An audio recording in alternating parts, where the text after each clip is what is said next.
Okay, so to explain what stress is, I should start by saying that every organism, human being or cat, a dog, is experiencing all kinds of things from the environment, so potential threats to our well-being. And the subjective feeling of those threats is what we call stress. When an organism perceives these things in the environment, the body starts a response to stress to deal with the potential threats.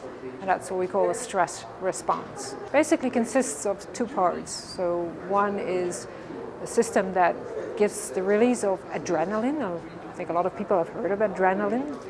And then slightly later there is another hormone that's being released, and that's called cortisol. And these two hormones make sure that an individual can deal with stress. So, of course, stress can be studied at multiple levels. In my case, we started with cells because these stress hormones, cortisol and adrenaline, they also reach the brain and they affect cells in the brain. So we were interested in our first studies how these cells change their function when an individual experiences stress. And it turned out that actually there are two different effects. There is a very quick effect, and then there is an effect that takes about an hour at least to develop. And the next step was to find out what that means for the function of the brain as a whole.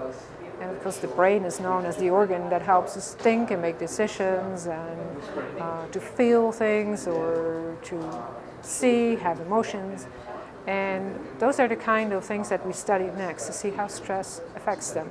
And again, we saw two domains.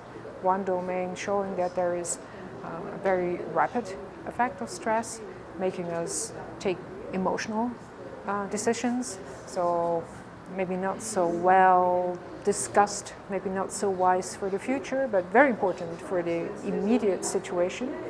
And then there's the later effect that also correlates with the later effects in the cells that helps us to rationalize, to say, okay, so this is what happened, and it happened in this environment, and now I should take this decision that's good for the future.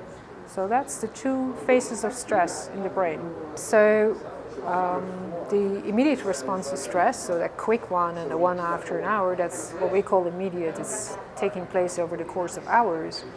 That's okay because it helps us deal with situations. It may become a problem when you experience stress day in, day out. And then we talk about chronic stress. And chronic stress is a different story because basically the body is exposed to stress every day. Chronic stress is actually a well-known risk factor for a lot of diseases. Diseases of the brain, for instance depression, but also neurological diseases, and also diseases that are not directly connected to the brain, like diabetes or hypertension. So it's a general risk factor, chronic stress, for many different diseases. So good management of stress situations, and that can be through differences in lifestyle, but also pharmacologically, good management of those conditions can really improve health.